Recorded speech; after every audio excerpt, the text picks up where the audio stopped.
Bonjour à tous et bienvenue dans ce nouveau format vidéo Alès Agglo l'émission.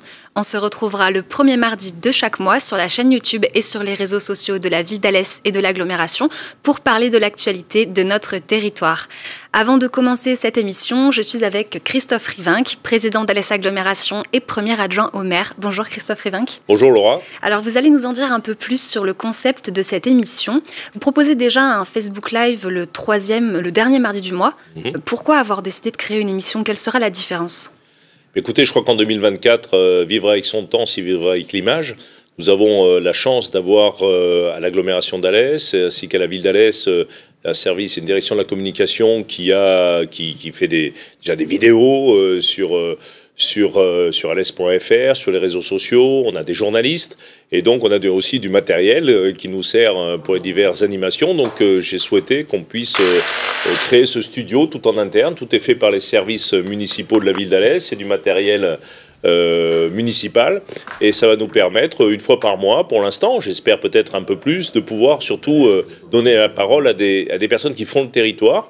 Au-delà des élus qu'on voit régulièrement, le maire ou moi-même, ou les élus de la ville ou de l'agglomération, mais là, ce sont celles et ceux qui font le territoire, les talents, mais pas que les talents, et parler de sujets du quotidien. Et j'ai souhaité qu'à travers cette émission et à travers les illustrations qui vont l'animer, hein, les petites vidéos, un petit point sur l'information, enfin voilà, il y a beaucoup de rubriques que vous allez présenter, chère Laura, et je pense que ce format est ce qu'il manque aujourd'hui pour parfaire notre bouquet d'informations qui va bien sûr du journal d'Alès Agglomération, qui est le premier support aujourd'hui plébiscité par les habitants du territoire, alès.fr, nos réseaux sociaux, le Facebook Live que vous avez rappelé tous les derniers mardis de chaque mois. Donc c'est l'occasion pour moi de répondre en direct à toutes les questions, mais c'est assez informel, c'est dans un bureau, voilà, là, c'est mettre un peu de vie autour de ça, et puis je souhaite vraiment, et j'espère surtout qu'on aura beaucoup de demandes pour venir ici présenter tout ce qui se fait de bien sur ce beau territoire d'Alès et d'Alès Agglomération. Est-ce que vous pouvez nous donner des idées de thématiques, des sujets qu'on abordera ici ensemble sur le plateau? Ben écoutez, oui, des sujets qui concernent les habitants. Vous savez que nous faisons une enquête depuis des années et des années sur ce territoire. On avait commencé avec Max Roustan en 97 à interroger la population. On l'a fait encore cette année avec une enquête par Internet. Et nous allons essayer de parler des sujets qui intéressent les habitants de ce territoire. On va commencer aujourd'hui, je crois d'ailleurs, par la santé, qui est la première préoccupation des habitants de ce territoire, comme la première préoccupation des Françaises et des Français. Et on va parler du quotidien sur Alès Agglomération. On ne va pas faire, bien sûr, il y a assez de télévision en France qui parlent des sujets internationaux, qui sont très lourds en ce moment, ou des sujets nationaux. Ici, ce n'est pas une chaîne pour faire de la politique, c'est une chaîne pour faire du territoire. Et surtout ceux qui le font. Donc tous les sujets seront abordés, il n'y a pas de limite. On parlera bien sûr aussi de sujets pas toujours très sexy comme le tri sélectif, les ordures ménagères, l'eau, l'assainissement, le développement économique, la qualité de vie tout simplement, l'ingéniosité, l'audace, enfin tout ce qui fait ce territoire et qui va, je l'espère en tout cas au fil des ans, donner des envies à certains. J'espère aussi que nous parlerons musique, culture, bien sûr, sport, parce que tout ça, ça fait partie d'un territoire et nous avons la chance, à mon avis, de vivre sur un territoire suffisamment exceptionnel, avec tellement de gens exceptionnels, qu'on va leur donner cette petite fenêtre aujourd'hui sur Internet. Et puis on verra ce qu'on en fait, mais ce sera chacun d'entre nous et chacun des Alésiens qui en fera ce qu'il en veut. D'accord, justement, j'en profite pour dire à tous ceux qui nous regardent que vous aussi, vous pouvez participer à cette émission en donnant vos idées de thématiques ou en posant vos questions, en envoyant un email sur l'émission@alessagglo.fr. Et puis, effectivement, vous y faites penser, j'espère aussi que dans la rue, les micro-trottoirs qui seront faits sur cette émission permettront à tout le monde de poser les questions qui les concernent, de nous faire part de leurs problèmes, hein, parce qu'on est là pour essayer de les régler, et puis pour toujours améliorer cette qualité de vie. Mais je suis persuadé que ça va fonctionner, en tout cas, à l'image de ce que nous faisons dans les réunions de quartier. Les gens viennent nous parler et s'ouvrent à nous de leurs problèmes, et à nous d'essayer d'y répondre. Vous restez avec nous justement pour parler d'un sujet donc capital pour le territoire, qui est la santé. Ouvrons tout de suite cette première émission Alès Agglo avec On en parle.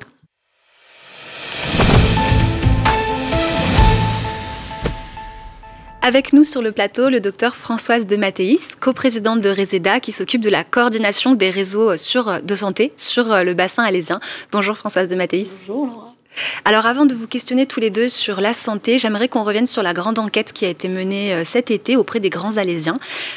Dans les résultats, on voit bien que la santé est un sujet majeur pour eux. C'est leur grande préoccupation puisque 71% d'entre eux ont répondu que la santé doit être la grande priorité politique. Donc je sais bien et on voit depuis plusieurs années que beaucoup de choses sont mises en œuvre sur le territoire avec une vraie culture du partenariat et de l'échange pour essayer notamment de trouver des solutions concrètes et innovantes sur le long terme pour pallier au système de santé français qui, je crois, montre ses limites. Je pense notamment aux États généraux de la santé qui ont été organisés l'année dernière. Alors Christophe Rivinc, comment ces États généraux de la santé ont pu répondre à cette grande préoccupation des Alésiens ?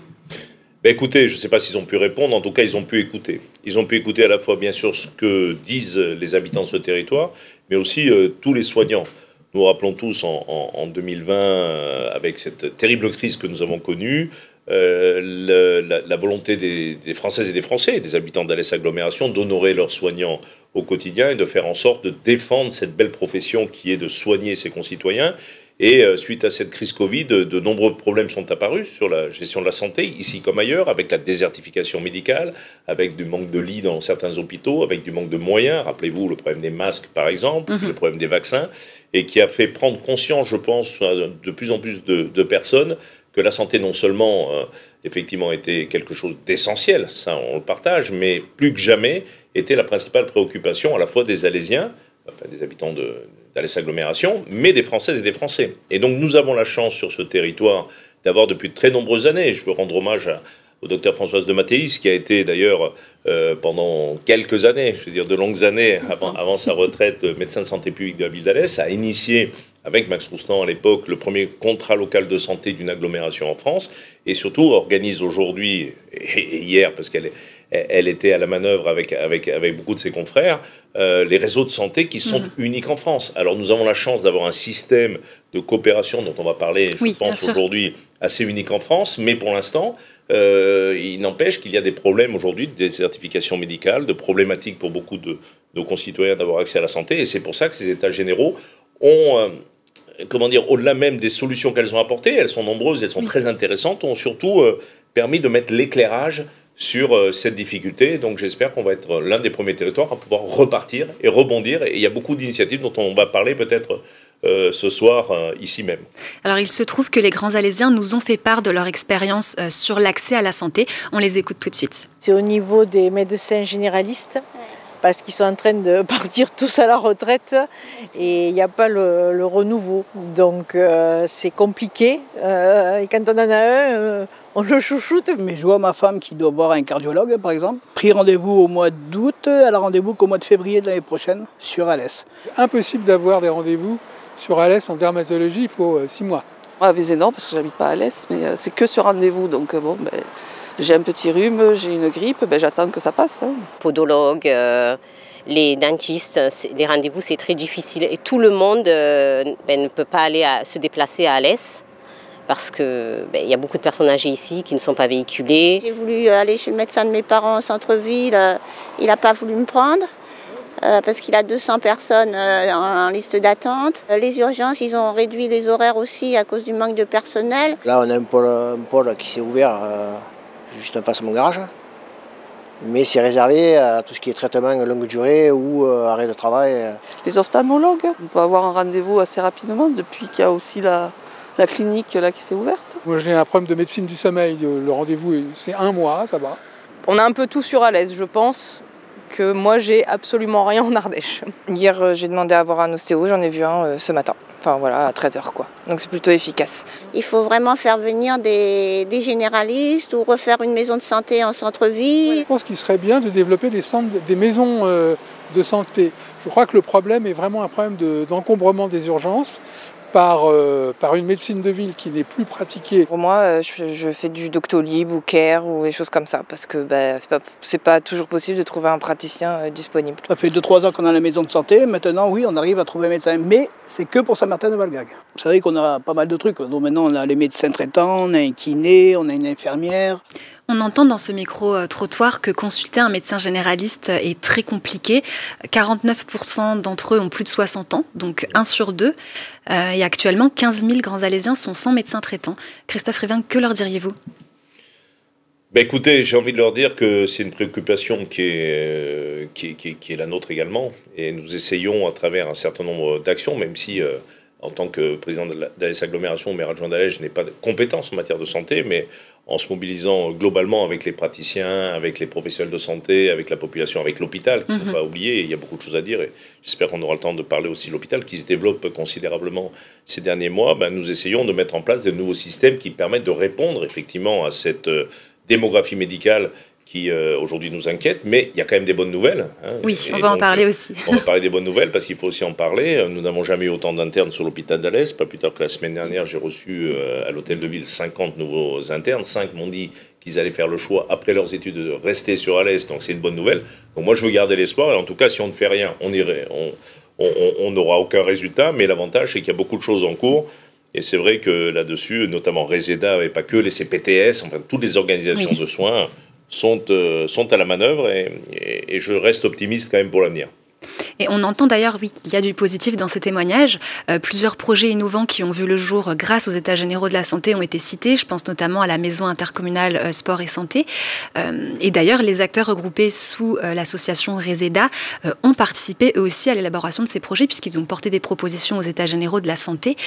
Donc, est-ce que vous pensez, Françoise de Mattéis, que ce genre de modèle d'exercice partagé doit se démocratiser pour pallier au manque de médecins ? Je pense que c'est la solution qu'il faut adopter parce que là, avec le centre de santé ambulatoire, pour les patients chroniques qui n'avaient plus de médecin, on voit les résultats. Avec pas tellement de médecins nombreux, on a des patients qui sont ravis, alors qu'ils sont venus un petit peu au départ à reculons en se disant qu'ils n'avaient plus de médecins traitants. Ils sont ravis parce que avec cet exercice partagé, ils ont un accueil qu'ils n'ont jamais eu et des soins de qualité. Mais il n'y a pas que l'exercice partagé, il y a également les MSP, les maisons de santé pluridisciplinaires, qui permettent un exercice coordonné, comme les CPTS, qui sont des communautés de professionnels sur un territoire de santé qui travaillent ensemble sans être dans les mêmes locaux.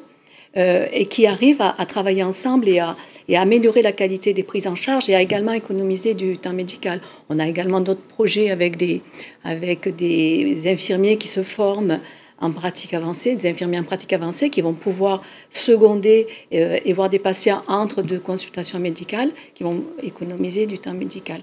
Donc on a quand même beaucoup de projets. Alors on ne peut pas mettre des MSP partout. Il faut aussi que les professionnels soient volontaires. Oui. C'est-à-dire qu'on ne va pas faire une maison médicale, une maison de santé sans professionnels qui s'engagent. Voilà. Si je peux me permettre, puisque Françoise de Mattéis parlait du pôle ambulatoire qui s'est passé au-dessus de la clinique ophtalmique avec le docteur Salanova, c'est l'un des résultats des États généraux parce qu'il fallait faire financer. Nous sommes dans un état dérogatoire. Et notamment, nous avons eu la chance à ces États généraux, en leur conclusion, d'avoir le ministre de la Santé de l'époque, le directeur général de l'ARS, qui ont pris des engagements.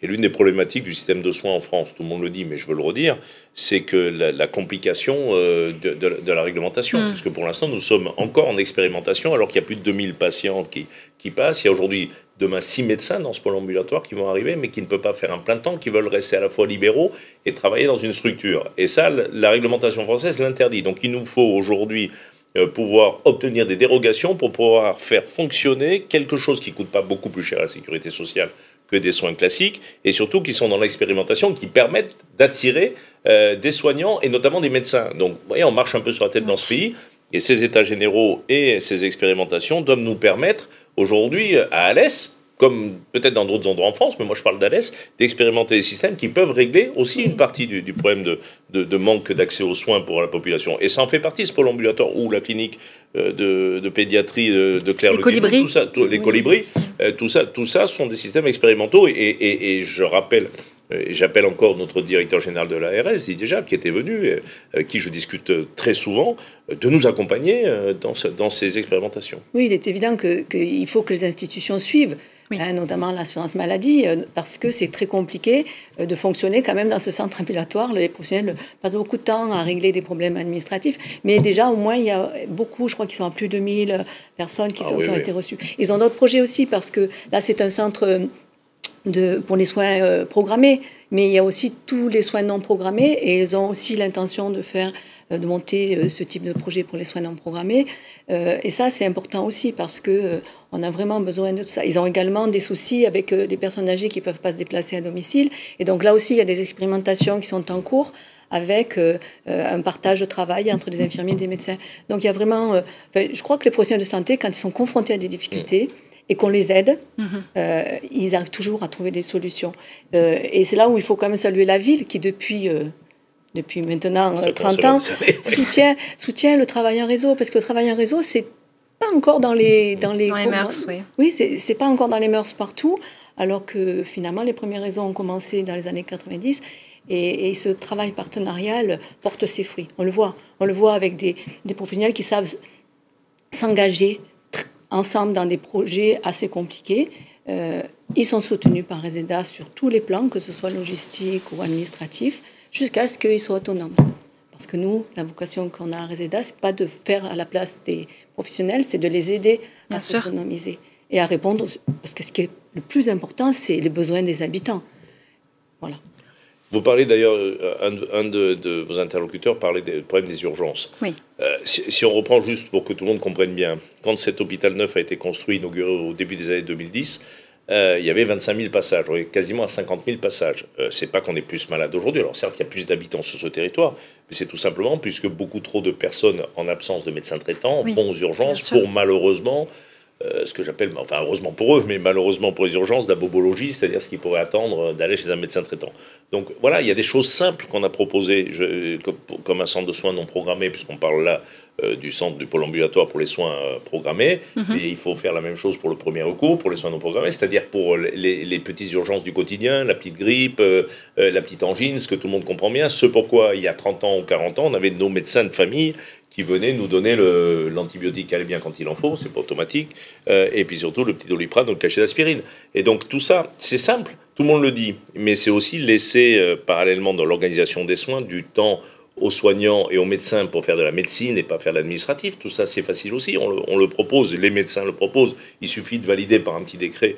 Voilà. C'est aussi laisser la liberté aux médecins de s'installer où ils veulent et d'exercer le temps qu'ils veulent. En 2024, les médecins qui arrivent sur le marché du travail, enfin qui arrivent à exercer leur profession, ne travaillent plus comme peut-être leur grand-père, leur père ou leur mère il y a 30 ou 40 ans. Mais ça, il faut le prendre en compte aussi parce que c'est pas l'esclavage. Donc tout ça fait que le système doit évoluer et que nous avons la chance sur le territoire une fois de plus, grâce aux 1200 personnes du réseau de Reseda, dans tous les domaines. On a des réseaux sur l'obésité infantile, sur l'addiction, c'est merveilleux. Et ça permet aussi de rassurer les médecins. C'est pour ça aussi qu'on fait des appels aux médecins et aux soignants en général pour venir sur ce territoire, parce qu'ils sont sécurisés par tous ces réseaux qui existent, par un hôpital qui se développe.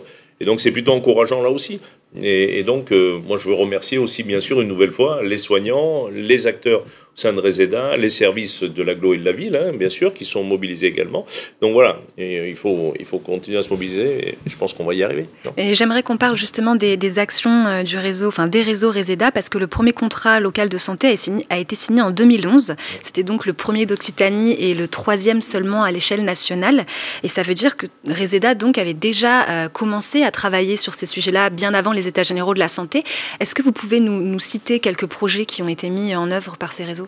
Ah oui, les réseaux, ils ont débuté dans les années 90, au début des années 90, et ils ont tout le temps, et je veux le souligner quand même, parce que c'est rare, ils ont tout le temps été soutenus par la ville, qui a accepté de jouer un rôle d'acteur de santé publique, c'est-à-dire de soutenir des dynamiques qui émergent sur le territoire, et de rester en retrait, parce que c'est les professionnels de santé qui savent ce qu'il faut faire. Oui. Et donc les premiers réseaux ont débuté autour des addictions, autour de la périnatalité, de l'obésité. On est quand même un territoire sur lequel depuis 15 ans, il y a des enfants qui ont accès à des soins diététiques, psychologiques gratuits, payés par le réseau, lorsqu'ils sont en situation d'obésité. Et ça, c'est rare. Alors on est en train de l'étendre au département, c'est aussi fort intéressant. Moi,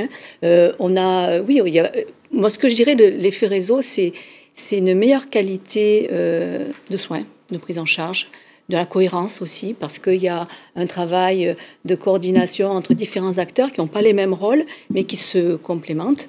Et s'il n'y a pas d'organisation pour cette complémentarité, ça se passe moins bien. Il y a moi, j'ai toujours appelé ça un pulse. Hein, quand on marche, s'il manque une pièce de puzzle, eh ben, on va tomber. Et voilà. Est-ce qu'il n'y a pas des choses qui ont été créées sur le territoire ici, qui aujourd'hui sont tombées dans le droit commun à l'échelle nationale? En fait, ce qui a été créé ici, les réseaux, ils ont eu comme effet, essentiellement sur le territoire, d'avoir très tôt une équipe de soins palliatifs, par exemple, alors qu'il n'y en avait pas beaucoup sur la région à l'époque. Il y a quand même le dispositif obésité infantile qui est le plus important. On a aussi expérimenté pendant plusieurs années, et puis les financeurs n'ont pas suivi pour des raisons que j'ai jamais bien compris, autour de la santé mentale des jeunes. Mais c'est en train de, effectivement, maintenant, rentrer dans le droit commun avec les dispositifs Mon Psy, etc. Donc voilà, on a beaucoup travaillé là-dessus. Ce que je dirais aussi de l'effet réseau, c'est que lorsqu'il y a eu des difficultés, je pense aux inondations en 2002, je pense à la crise Covid, en espace de quelques jours, même pas, des fois quelques heures, les professionnels ont réussi à s'organiser pour répondre très vite aux besoins. Et même on était prêts. Je me rappelle, on était le premier vaccinodrome de France. On était prêts avant les vaccins. Voilà, et puis lorsque... Ça permet d'avoir une connaissance de l'état de santé de la population sur le territoire, d'être en alerte lorsqu'il y a l'émergence de quelque chose pour pouvoir se positionner. Je rajouterais aussi que ce travail collectif, ce qui est important, c'est que c'est pas que le soin, c'est aussi la prévention. Et que donc, on allie le soin et la prévention, et c'est un continuum dans notre vie. Hein, c'est très important. Et donc, là aussi, c'est un atout assez important. Oui. Alors le 30 octobre, le 4e contrat local de santé a été signé et il s'appuie d'ailleurs sur les propositions qui ont été faites pendant les états généraux de la santé. Pour grossir le trait, ce sera la feuille de route à suivre pour ces 5 prochaines années. Et Didier Jaffre, directeur général de l'ARS Occitanie, était présent lors de la signature. On va l'écouter. Ça fait plus de 15 ans que le pays est engagé dans un contrat local de santé. On en a la 4e génération. Ça veut dire qu'il y a énormément d'actions qui ont été développées, mises en œuvre. À partir du moment où vous mettez autour de la table, si je puis m'exprimer ainsi, les élus, les professionnels, les usagers, les institutionnels, que tout le monde travaille dans le même sens, s'interroge sur quelques petites actions qu'il faut mettre en place, ça ne peut être que bénéfique à la santé qui, ne l'oublions pas, on ne peut pas traiter la santé à part. La santé, ça fait partie de la vie des gens, tout comme l'éducation, tout comme la sécurité. Et donc, il faut avoir cette vision pluriprofessionnelle des élus, des professionnels et des usagers pour construire une véritable politique de santé qui soit territorialisée. Il reste des difficultés. L'accès à un médecin généraliste, c'est vrai sur l'ensemble des territoires en France, c'est vrai en ville, c'est vrai en milieu rural, mais tout ce qui a été mis en place ici sur ce territoire permet d'attirer des professionnels, permet de recruter, vous l'avez vu à l'hôpital, des nouveaux médecins. Et donc on est en train de renverser la tendance un peu négative où personne ne s'installe pour avoir et réattirer des professionnels de santé. Et moi, je reste très optimiste, comme ça a été dit par le président, par l'ensemble des équipes et des acteurs, pour que dans les mois qui viennent et les années qui viennent, nous ayons beaucoup plus de professionnels. Alors j'aimerais qu'on parle de manière concrète pour les gens qui nous regardent. Christophe Rivinc, est-ce que ce contrat pourrait permettre dans quelque temps l'ouverture de nouvelles maisons de santé en centre-ville par exemple, comme le disait cette dame dans le micro-trottoir, ou même au nord de l'agglomération, ou peut-être même la mise en circulation du bus de santé qui avait été proposé lors des états généraux de la santé? Tout d'abord, il faut réexpliquer aux gens, enfin, la maison, ce qu'on appelle les MSP, les maisons de santé, ne peut pas être ouverte partout pour plusieurs raisons. D'une part, il faut des autorisations des financeurs, de l'ARS, de la CEPAM, la Caisse primaire d'assurance maladie, et puis après, il faut que des médecins acceptent d'y travailler, et généralement qu'ils y soient salariés. Or, aujourd'hui, nous savons que la plupart des médecins de la médecine en ville veulent être des libéraux et qu'à partir de ce moment-là, ce n'est pas obligatoirement dans une MSP qu'ils veulent travailler. Pour autant, c'est vrai qu'on ne traite pas de la même façon les maisons de santé privées, c'est-à-dire les regroupements de médecins, ce qui s'organise, les maisons de santé publiques, comme à la Grand Combe, où nous avons une maison de santé d'AS Agglomération, celle de Chamborigot, où je me suis engagé à construire des bâtiments pour accueillir des médecins, parce que si nous ne le faisons pas, il n'y aura pas de médecins.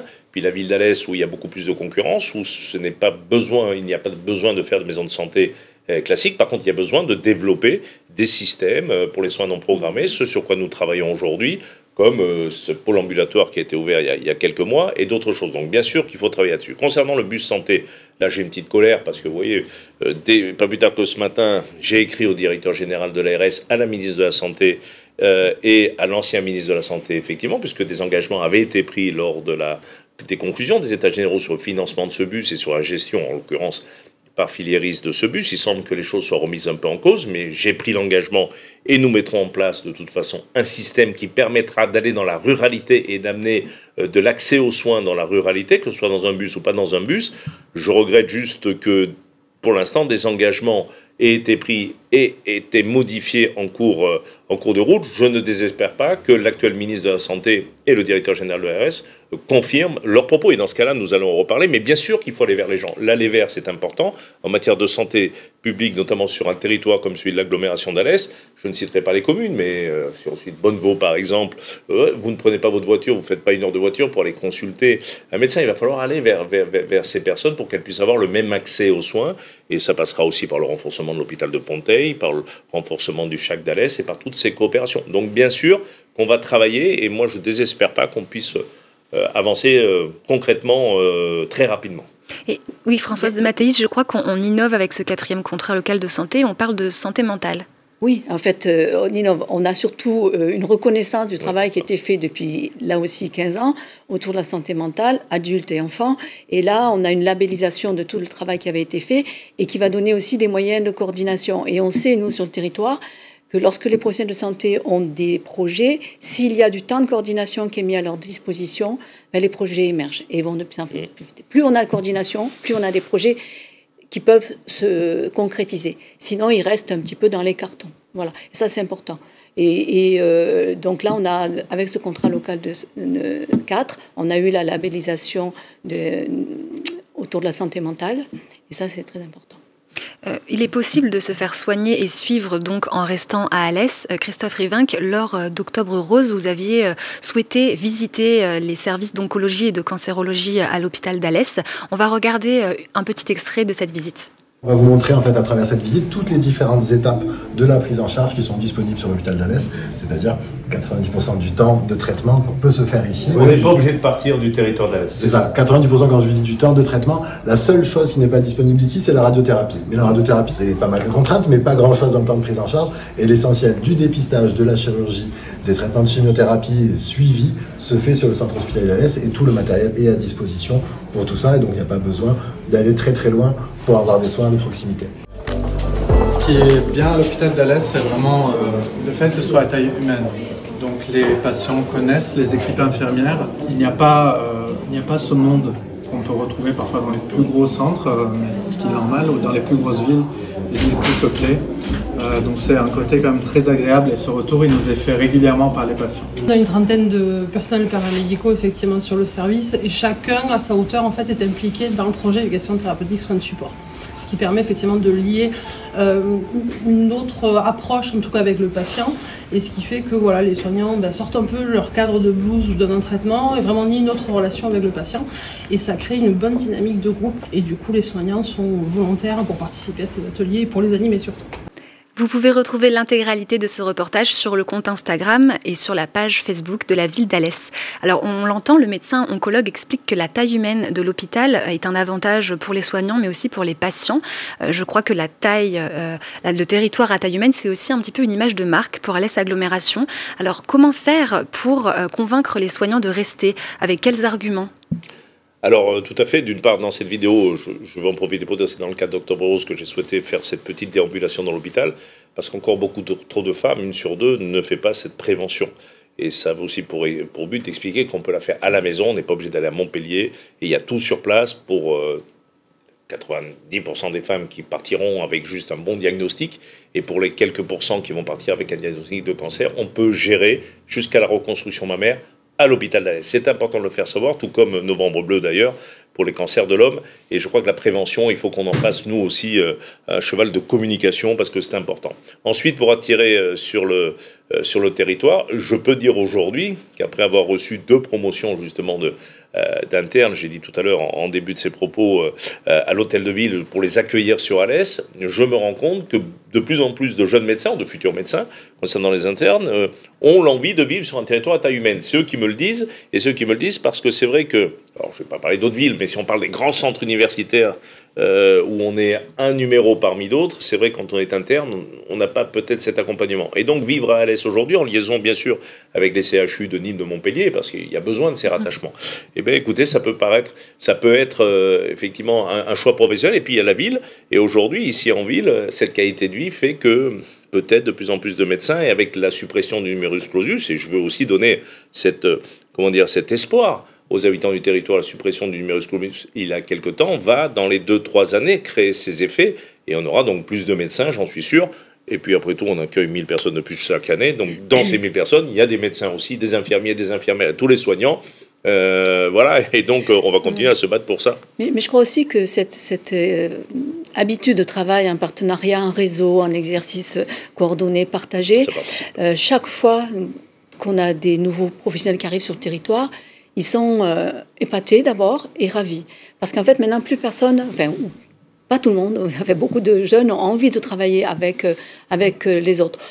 C'est pas compliqué. Les connaissances de chacun sont importantes mais limitées. Et donc, il faut pouvoir faire cette complémentarité, ce soutien-là entre professionnels.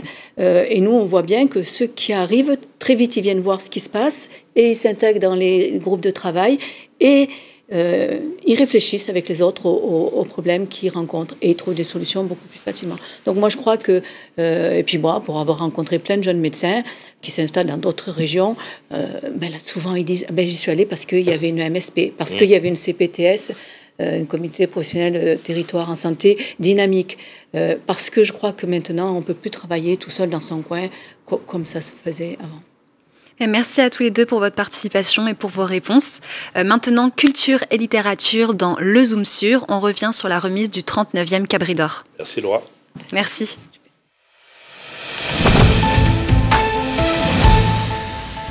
Le moins que l'on puisse dire, c'est que cette 38e édition du Cabri d'Or n'aura pas été comme les autres. Relancé par l'Académie Cévenol en 2010 à l'initiative du maire d'Alès, Max Roustan, le prix littéraire Cévenol gagne en notoriété et apporte une belle renommée à ses lauréats. Ce vendredi 8 novembre, le jury a rendu sa décision dans la salle des États du Languedoc de l'Hôtel de Ville d'Alès. Cette année, 30 ouvrages étaient en lice pour remporter le prix littéraire le plus doté de la région, soutenu par Alès Agglomération. Un record. Beaux livres, récits imaginaires, livres d'histoire, romans, bandes dessinées, et pour la première fois, un manga était en compétition. Je pense qu'ils sont remarquables parce qu'un livre qui prend les Cévennes pour cadre est forcément un livre remarquable dans l'ensemble de la production nationale. Voilà. Finalement, devant cette diversité et après de nombreuses discussions, les 9 membres du jury littéraire ont décidé, de manière exceptionnelle, de récompenser 2 ouvrages. Les Cévennes en 70 dates, aux éditions Alcide, de l'auteur Jean-Paul Chabrol, et illustré par Frédéric Cartier-Lange, est le premier co-lauréat. C'est un vieux projet.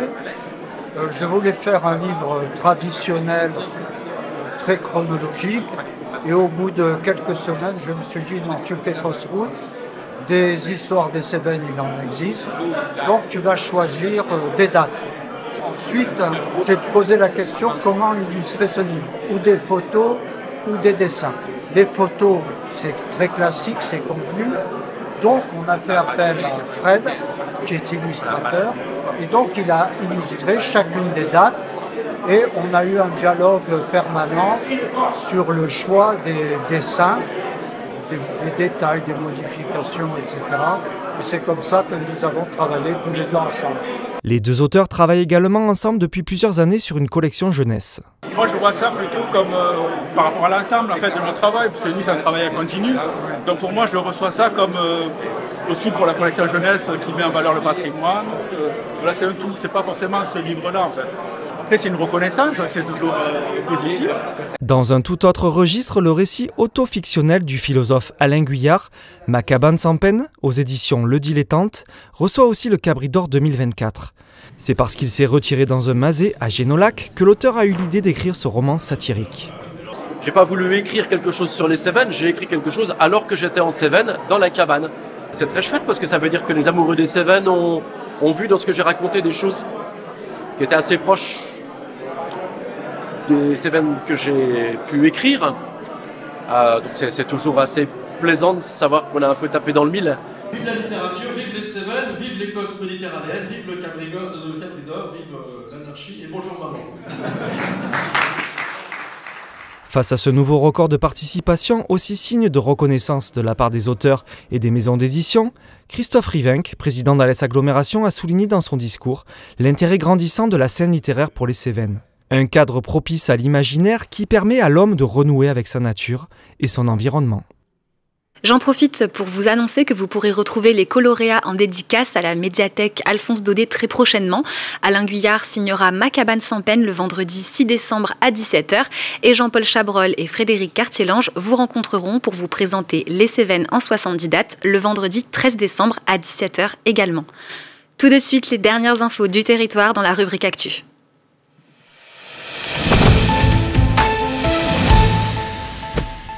Vous êtes sûrement déjà passé devant. À Saint-Christol-les-Alès, les travaux ont commencé depuis la mi-octobre sur l'avenue Général de Gaulle. Mené par la Régie des eaux d'Alès Agglomération, ce chantier permet de renouveler les canalisations d'un réseau vétuste et fuyard. Alors qu'il a débuté ces dernières semaines au niveau du rond-point du lycée Prévert, il continuera en longeant l'avenue jusqu'au carrefour de la route de Montmoirac dans les mois à venir.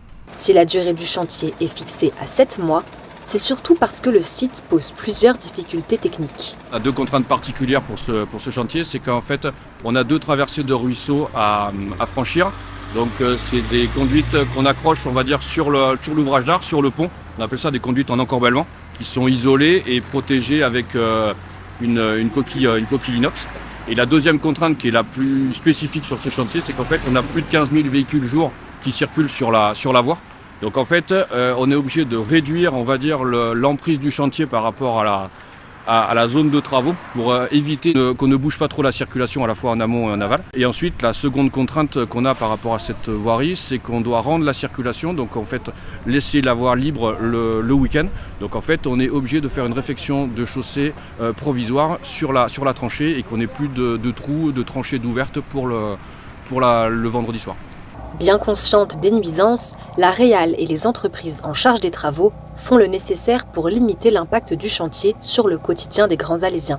Et les entreprises SRC et Benoît, qui sont titulaires de ce chantier, ont été fortement sensibilisées sur le fait qu'il fallait que le chantier se déroule le plus rapidement possible, sans négliger l'aspect technique, pour avoir un impact qui est relativement faible à négligeable sur les usagers de la route, mais aussi les commerçants, les riverains. Donc c'est une particularité de ce chantier, c'est la circulation. Et on a mis l'accent là-dessus sur les entreprises en leur demandant de minimiser les délais. Indispensable tant pour le réseau que pour les consommateurs, le chantier de Saint-Christol-les-Alès constitue le dernier kilomètre à remettre à neuf sur le réseau d'eau qui relie Ribaute-les-Tavernes à Alès. Il s'intègre plus largement dans le plan global d'Alès Agglo 2030. Le plan Alès Agglo 2030, c'est 20 millions d'euros d'investissement annuel de la collectivité. Et le but de ces investissements-là sont de renouveler le patrimoine existant qui peut être vieillissant, que ce soit sur les réseaux d'eau potable ou d'assainissement, les réservoirs d'eau, les stations d'épuration. Donc derrière, il va y avoir d'autres chantiers l'année prochaine de réhabilitation de conduites, mais aussi de reconstruction et de réhabilitation de réservoirs d'eau potable. Le but de cet investissement-là, c'est toujours d'avoir une ressource qui est pérennisée, un milieu naturel qui est préservé, mais également et la meilleure qualité de service pour les usagers. Les réunions de quartier évoluent. Depuis le 31 octobre, Max Roustan, maire d'Alès, et Christophe Rivenc, premier adjoint, sillonnent un quartier à bord d'une navette. Accompagnés des services de la mairie, les élus vont ainsi à la rencontre des riverains et prennent note des diverses doléances. Pour cette première visite, c'est le quartier du Rieux qui a été retenu. Écoutez, cette rencontre avec les gens du quartier du Rieux, je la trouve très constructive. J'ai pu faire passer mes messages de citoyens et de propriétaires de chemin de Saint-Étienne à l'Arnac. Je suis persuadé que ça suivra son cours. Il suffit d'être patient. En multipliant les arrêts, cette visite de quartier offre une véritable proximité avec les riverains. Disons que pendant 25 ans, ou un peu plus, jusqu'à ce que le Covid nous arrête, on faisait des réunions de quartier de foule, je veux dire de foule, où il y avait 150, 200, 300 personnes. Et effectivement, on s'est aperçu que dans ces réunions-là, il n'y avait que les gens qui avaient l'autorité de parler, parce que tout le monde est un peu timide, ils n'osaient pas s'exprimer et repartaient comme ils étaient venus. C'est pour ça que nouvelle formule pour ces réunions de quartier, c'est de circuler dans le quartier avec une carte qui précise où on va passer, où on va s'arrêter, où ils peuvent nous arrêter quand ils veulent, de telle manière que ça reste individuel et les personnes peuvent s'exprimer beaucoup mieux. Cette nouvelle formule permet également aux élus et aux services d'identifier plus facilement les diverses problématiques. Parce que parfois les réunions, les coups de fil, ça ne nous permet pas de nous rendre compte directement, même si nous connaissons bien sûr tous les quartiers, il vaut mieux l'appréhender, le toucher et puis aller vers les gens. C'est important plutôt que les gens se déplacent. Chaque mois, le bus du maire et des services traversera un quartier d'Alès. C'est l'une des grandes actualités de ce mois de décembre. Après 10 mois de travaux, les locaux de Mairie Prime sont prêts à accueillir le public. Et vous êtes tous invités à venir les découvrir lors de la matinée porte ouverte qui aura lieu le samedi 14 décembre de 10h30 à 12h30. Inauguration officielle, visite des lieux et rencontres avec le personnel sont prévues. Et pour ceux qui ne pourraient pas se déplacer, vous pourrez retrouver tout cet événement en direct sur le compte Facebook de la ville d'Alès. Enfin, pour terminer cette rubrique Actu, nous allons parler des fêtes de fin d'année. Vous avez peut-être déjà fait votre sapin ou rédigé votre lettre au Père Noël. Eh bien, la ville d'Alès aussi va se mettre dans l'ambiance. Demain, le 4 décembre, rendez-vous à partir de 17h30 sur le parvis de la mairie. Une déambulation est prévue ensuite jusqu'au cratère pour le lancement du marché de Noël et des illuminations. Au programme, le grand sapin, les guirlandes, le maquillage de fête bien sûr et le Père Noël aussi sera de la partie. Alors la grande nouveauté de ce marché de Noël 2024, c'est que 20 artisans, créateurs et producteurs locaux vont se succéder chaque semaine dans les différents chalets. Donc pour les découvrir tour à tour et profiter des nombreuses animations et des parades, mais aussi des rues commerçantes, eh bien il faudra revenir plusieurs fois en centre-ville d'Alès au mois de décembre. Vous pouvez bien évidemment retrouver tout le programme dans le journal Alès Aglo du mois de décembre et puis sur la page internet alès.fr. Et si vous cherchez encore ce que vous allez manger pour le réveillon de Noël, eh bien voici tout de suite une idée dans la rubrique Recettes d'ici.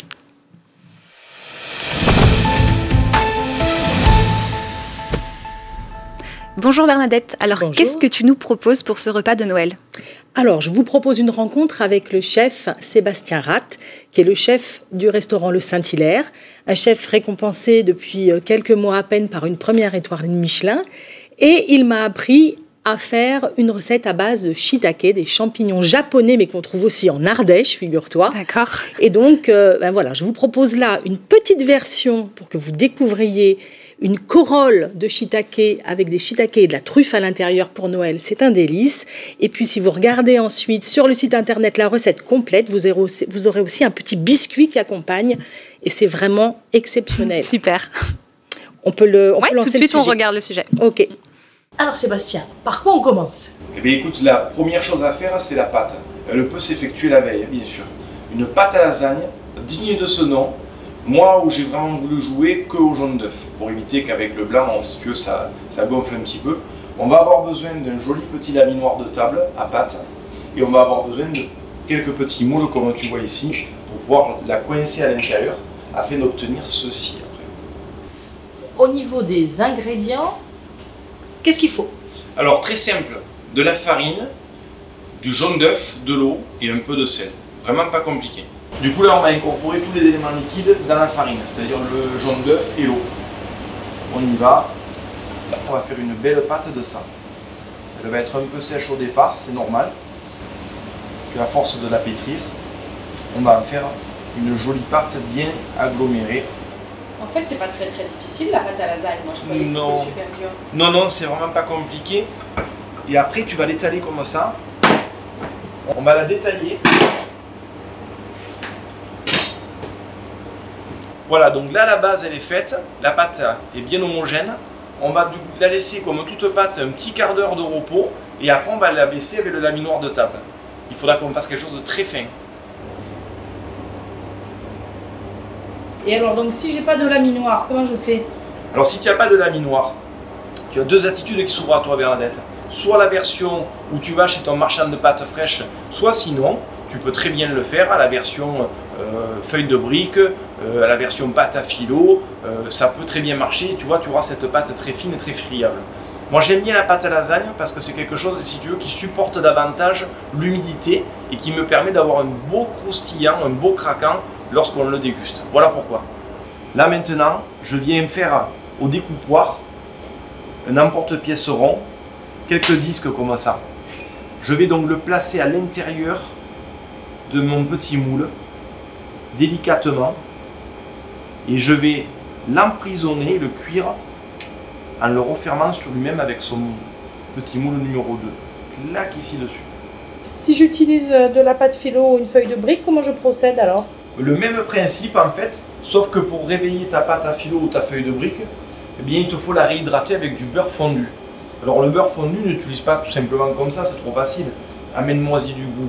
Casse-moi une gousse d'ail, tu l'écrases un peu, mets-moi une branche de thym dedans et fais en sorte que ton beurre il sente chez nous, il sente la garrigue. Là on est parti pour la cuisson au four de notre fonte de tartelette. On va donc la cuire à 180 degrés pendant 10 minutes. Et puis on vient après démouler à chaud pour pas que l'humidité revienne mouiller notre pâte. C'est quoi la suite? Alors la suite, on va s'occuper de ce qui va aller à l'intérieur de la tartelette. J'ai besoin d'un joli oignon doux, bien sûr des cévettes. Le fameux shiitake, le voilà, le fameux champignon, c'est lui. Donc là, tout ça, on va le faire en petite brunoise, on va découper ça assez fin et le faire sauter avec un petit peu de matière grasse. Tu vois là, à ce stade-là, je ne vais pas aller plus loin, on a ce qu'on souhaite. Donc là, le champignon brun de Paris, tout simplement, je viens ici le passer à la mandoline. Et on va faire des fines lamelles. Il est évident qu'on peut anticiper pas mal de choses sur cette recette. Le fond de tartelette, qui ne remouillera pas. Et par contre, il est évident que tu vas être prudente avec le fait de dresser au dernier moment. C'est ce qu'on appelle un dressage minute. Alors, on récupère notre fameux shiitake et le fameux oignon doux des cévettes. Je n'ai pas besoin de beaucoup pour faire une tartelette. C'est là que je dis avec ma petite truffe. Alors, petite truffe que j'ai ici, tout simplement, qui est mélangée à l'huile et qui me permet d'avoir un joli produit festif que tout le monde peut avoir à la maison. Si tu arrives à avoir de la vraie truffe, tu mets des copeaux de truffe, ce sera encore bien plus sympathique. La corolle, c'est pas compliqué, tu vois. On vient ici mettre le fameux champignon en faisant cet arc de cercle. Et on va dresser à l'assiette. Une belle petite couronne. Voilà la petite recette. Sébastien, merci beaucoup. J'espère que je vais réussir. Écoute, merci à toi déjà pour ta confiance. Et puis surtout, j'espère que toutes les personnes qui vont le regarder vont essayer de le refaire parce que c'est l'objectif. L'objectif, c'est de vous donner un peu de moi chez vous. Donc, passez de belles fêtes de fin d'année. Et puis, en tout cas, je suis très heureux d'avoir partagé ce moment avec vous. Ça a l'air un petit peu technique. Est-ce que tu as réussi à reproduire cette recette? Alors, j'ai totalement réussi à reproduire cette recette. Et d'ailleurs, on peut montrer une photo de ce que j'ai fait. Voilà, ce que j'ai réalisé moi. Bon, c'est un peu moins joli, mais c'est quand même pas mal pour une première fois. C'est facile. Je suis allée faire mes courses, évidemment, au marché provisoire qu'il y a sur Alès. J'ai trouvé tout ce dont j'avais besoin. Et puis après, c'est un petit peu de patience. Mais franchement, c'est très, très, très facile. Et le rendu esthétique, il est chouette. Et gustatif, c'est vraiment aux petits oignons, donc je vous conseille. Super, bah écoutez, vous pouvez aussi reproduire cette recette chez vous. N'hésitez pas à nous dire en commentaire si vous y êtes parvenu et surtout si ça vous a plu. On poursuit maintenant avec l'écho de l'écho.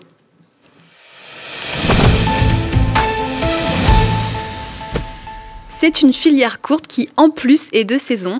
La châtaigne des Cévennes a été labellisée AOP, une vraie victoire pour les castanéiculteurs et pour les transformateurs. On vous en dit plus. C'est un peu la star des Cévennes. Labellisée AOP depuis janvier 2023, la châtaigne des Cévennes est emblématique du territoire d'Alès Agglomération. Le 29 octobre, l'association des producteurs de châtaignes des Cévennes, qui a bataillé pour la labellisation du petit fruit brun, a célébré la fin de la deuxième saison de récolte depuis l'obtention du label. Mais alors, que veut dire AOP? Ces 3 petites lettres signifient appellation d'origine protégée. La châtaigne des Cévennes est donc maintenant protégée à l'échelle européenne, et ce label souligne sa qualité. Elle reçoit le label AOP parce qu'elle est très bonne déjà. Elle est tellement sucrée et tout qu'on la revalorise comme ça. Parce que ça vaut le coup quand même, c'est parce que c'est bon et c'est sucré.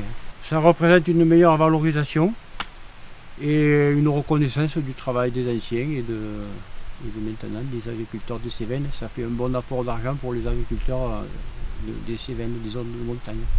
Ce label honore le savoir-faire unique et ancestral de près de 70 arboriculteurs et ateliers de transformation. C'est aussi un sacré coup de pouce pour faire connaître le produit bien au-delà du territoire et transmettre ce savoir aux nouvelles générations. La filière châtaigne va se développer dans les années futures. Nous sommes aux prémices de l'AOP, donc une AOP, il lui faut à peu près 5 ans pour pouvoir se stabiliser.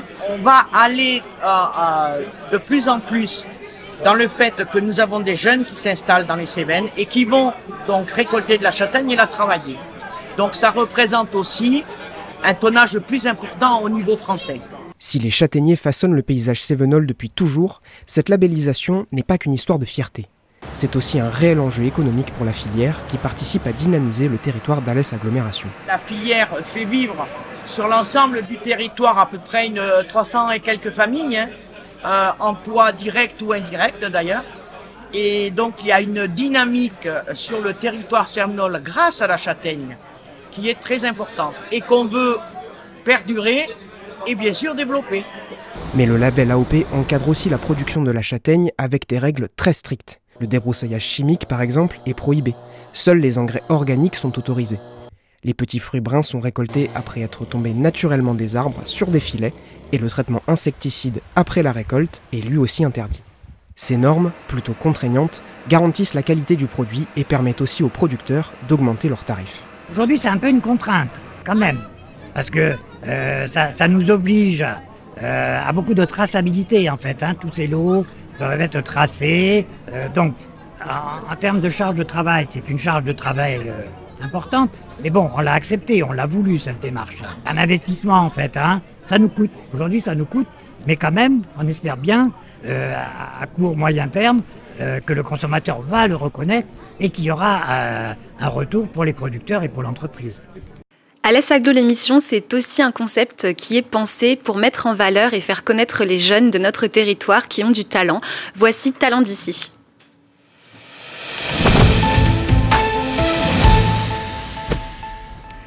Pour cette première émission, je suis en compagnie de Romane Laroudy.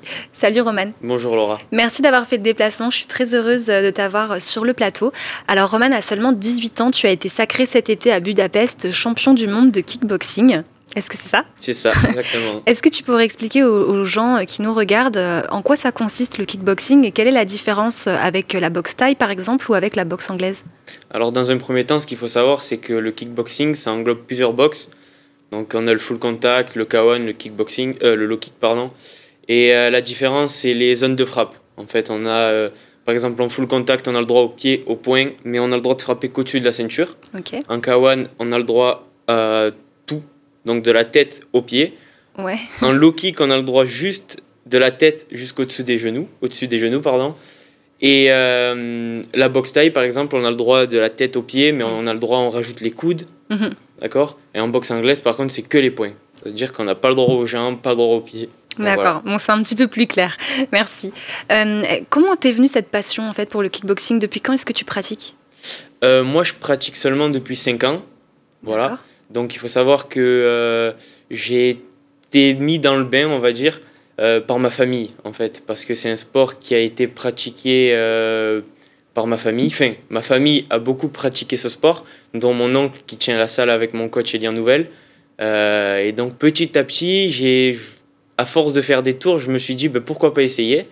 Et donc j'ai essayé, je m'y suis plutôt plu, je m'y suis accroché. J'ai fait des combats en light contact, donc sur tatami où on n'a pas le droit au KO. Le KO n'est pas autorisé. Et j'ai fait aucune défaite. Sur 15 combats, j'ai fait que des victoires. Donc je me suis dit, peut-être que c'est fait pour moi. J'ai essayé.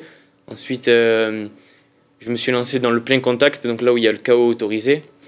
Et ça a plutôt bien marché aussi. Et jusqu'ici, tout va bien. Et comment t'es venue l'idée de t'inscrire au mondial? Alors, durant ma première année de plein contact, donc 3 ans après mes débuts, j'ai réussi à décrocher le titre de champion de France de full contact junior, ce qui m'a pu me permettre l'ouverture aux détections d'équipe de France et où j'ai été repéré en fait, où j'ai réussi à faire mes preuves, ce qui a fait que j'ai réussi à partir à Istanbul, en Turquie, pour les championnats d'Europe WACO amateur, où malheureusement j'ai perdu le premier tour, j'ai pas réussi à faire mes preuves et voilà. Et on te voit à l'image, en tout cas pendant ta préparation et pendant tes entraînements. À quoi ça ressemble une préparation pour un mondial? Je pense à la fréquence des entraînements, au régime alimentaire. Comment tu t'es préparé, toi? Alors forcément, quand on entend déjà, pour moi c'était ma première sortie internationale, donc j'ai dû augmenter mes entraînements, les complexifier on va dire, oui. Que ce soit des entraînements plus durs, mental aussi, du repos pour que je puisse performer. Et donc mes coachs, Elian Nouvel et Bernard Larougie qui m'ont beaucoup aidé, mes kinés aussi. Mon kiné et mon ostéo qui ont fait ma préparation. Qu'est-ce qui a été le plus difficile pour toi, le plus challengeant? Alors moi j'aime beaucoup manger. On va dire que j'aime beaucoup manger. Je comprends. Donc, pour moi le plus compliqué ça a vraiment été de réduire l'alimentation, d'augmenter les entraînements. Ouais. Et ce qui fait que j'avais super faim, mais il fallait être sain en fait. Combien de temps à l'avance tu as commencé à te préparer? Un mois. D'accord. Un mois. Ben, je l'ai su un mois aussi avant. Donc, ah oui. En fait, je me suis entraîné un mois avant et dans un mois, on a dû tout mettre en place. En fait. Que ce soit aliments, que ce soit l'entraînement, le repos, on a tout mis en place. C'est important de souligner aussi parfois que le parcours peut être semé d'embûches. J'imagine que parfois tu as eu des doutes ou des moments de remise en question. Comment tu as fait pour surmonter tout ça et garder confiance en toi? Durant la compétition ou pendant la préparation? Les deux, j'imagine que pendant la préparation, tu as peut-être eu une certaine appréhension, un petit peu peur de ne pas y arriver, de pas pouvoir être champion du monde. Comment tu as fait pour surmonter tes doutes? Pour surmonter mes doutes, déjà dans un premier temps, je pense qu'au fur et à mesure de la préparation, c'est là où on prend confiance. Donc au tout début, je me disais, est-ce que je vais y arriver? Est-ce que, parce que je voyais la préparation, je me suis dit, ouf, on augmente, est-ce que je vais y arriver? L'entourage aussi, la famille, oui mais tu es capable, nanani. Enfin, ils nous aident beaucoup, ils nous ouvrent les yeux on va dire. Et à la fin de au début de ma préparation on va dire peut-être pas des doutes, mais des questions qui se posent dans ma tête. Et à la fin de ma préparation je me sentais prêt, déterminé et je voulais faire plaisir d'abord à moi et aussi à ma famille, à mes proches et à tous ceux qui ont fait que ma préparation s'est très bien passée. On va te voir monter sur le podium, là, sur ces images. Qu'est-ce que tu as ressenti quand tu as su que ça y est, c'était toi le champion du monde? C'est compliqué à expliquer, c'est une sensation qui est magique. Enfin, sincèrement, c'est vraiment peut-être un des plus beaux jours de ma vie pour le moment. Je suis jeune encore, mais c'était vraiment un soulagement. J'avais l'impression de comme un petit rêve, en fait. On ne réalise pas sur le moment. Alors, sur le moment, je ne réalisais pas, je kiffais, etc. Mais c'est vrai qu'au fur et à mesure, je me suis dit, c'est gros ce que j'ai fait, c'est gros. Et je ne m'en suis pas rendu compte de suite, mais maintenant, quand j'en parle et où je me vois ici aujourd'hui parce que j'ai fait ça, je me dis quand même, ça a pris, c'est gros. Ouais, je pense que tu peux être fier de toi, c'est sûr. Qu'est-ce que tu fais aujourd'hui dans la vie? Est-ce que tu continues les cours? Comment est-ce que tu as organisé justement ta vie par rapport au kickboxing? Alors oui, j'étais à l'école, j'étais en bac pro commerce. Et maintenant, j'ai un peu je suis plus libre, on va dire, parce que je prépare un BPGEPS qui commence qu'au mois de mars. D'accord. Donc tu poursuis dans le sport, du coup, pour ceux qui ne connaissent pas? Voilà, exactement. C'est BPGEPS, en fait, c'est le sport. Ouais. Donc moi, en plus, je fais BPGEPS pied-point. Donc c'est la FFKMDA, la Fédération Française de Kickboxing, qui met en œuvre cette formation. Et donc en attendant, je m'entraîne 2 fois par jour pour pouvoir prendre cette marche de progression la plus sérieuse possible. Et quels sont tes projets pour la suite? Est-ce que tu as d'autres projets dans le kickboxing ou dans d'autres sports peut-être? Le kickboxing, je me suis vraiment trouvé dedans. D'accord. Je pense que je vais rester dans la boxe. Mais pour le moment, là, j'étais juste junior. Donc maintenant, je suis passé semi-professionnel. J'ai sauté la case classe B, qui est entre 18 et 40 ans. Donc en fait, on a junior, donc c'est moins de 18 ans. D'accord. Ensuite, on a 18-40 ans. Et ensuite, pour ceux qui peuvent, en fait, il faut un certain palmarès, passer classe A. Ça s'appelle classe A, c'est semi-professionnel. Et donc moi, j'ai sauté classe B, comme je suis en équipe de France et que j'ai été champion du monde. On m'a donné l'opportunité de sauter cette case Donc classe B, je suis passé directement classe A. Donc dans un premier temps, c'est de prendre le titre de champion de France classe A. Et pourquoi pas, avec l'équipe de France, partir au championnat d'Europe, au championnat du monde amateur, mais classe A. Bah, on te le souhaite vraiment, on te souhaite vraiment toute la réussite possible dans tes projets. Merci beaucoup Roman d'avoir été avec nous pour cette première émission. Ne nous quittez pas, tout de suite on va faire un point sur l'agenda.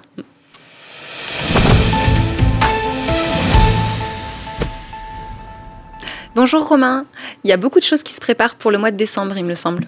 Bonjour Laura, tout à fait. On a un mois de décembre très riche en événements sur le territoire et dont j'en ai sélectionné particulièrement 2 qui pourraient intéresser petits et grands et je vais vous les présenter. Je t'écoute. Merci. Le premier événement, c'est la Seven Geek Week qui aura lieu du 14 au 15 décembre. C'est la 4e édition. Ça a lieu au parc des expositions de Méjeanne-les-Alès et donc c'est 4000 mètres carrés d'exposition dédiés aux multimédia, à la culture nippone, au manga. Alors je vous précise que c'est pour petits et grands parce que vous allez pouvoir aussi avoir la possibilité de faire du rétro gaming. Alors qu'est-ce que le rétro gaming? Pour ceux qui ne connaissent pas, c'est jouer à des jeux qui n'existent plus, des jeux des années 90, Sympa. 2000. Et ça peut parler aussi aux parents et pas qu'aux enfants. Et donc ça, c'est pour ça que ça peut être intéressant. On a aussi des bornes d'arcade qu'on pouvait retrouver à l'époque dans les cafétérias, etc., des lycées. Donc ça peut aussi intéresser les moins jeunes. Et pour les plus jeunes, on va avoir des youtubeurs qui vont venir. Il y a la possibilité de faire des dédicaces, etc. Ça va être super sympa. On a aussi du cosplay. Alors le cosplay, je vais expliquer rapidement aussi pour ceux qui ne connaissent pas, c'est l'art de se costumer de manière très réaliste pour des fans de tout ce qui est jeux vidéo, manga, etc. Donc ça, c'est très visuel aussi, c'est très sympa. Donc la Seven Geek Week, les 14 et 15 décembre, il y a des préventes. Vous allez sur les réseaux sociaux, vous tomberez rapidement sur la billetterie. C'est entre 9 et 15 euros. Donc c'est assez accessible. Oui. Et puis c'est 2 jours d'animation vraiment sympathique. Super, ça va plaire, j'en suis sûre.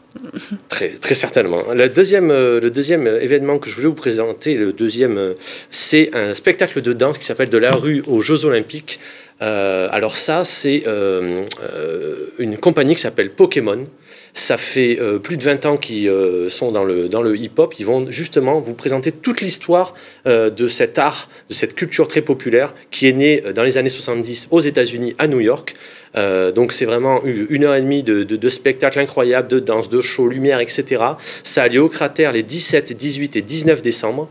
Donc les places partent très vite. Donc allez vite sur la billetterie du Cratère, vous pouvez vous procurer encore des places. Et ce spectacle donc de la rue aux Jeux Olympiques, il est organisé dans le cadre de la semaine du hip-hop qui aura lieu, elle, du 17 au 21 décembre. C'est organisé par l'association All Style en coopération avec la scène nationale Le Cratère. Et donc là, pareil, pendant une semaine, là, vous allez retrouver tout le programme sur soit le journal d'Alès Agglomération, sur alès.fr, sur les réseaux sociaux de l'association All Style. Pendant une semaine, ce sont des stages, vous allez avoir des initiations pour les petits, et puis ça finit dans un battle avec des danseurs de partout, de la musique. C'est très dynamique, très frais pour la fin d'année. Là, ouais, c'est nickel.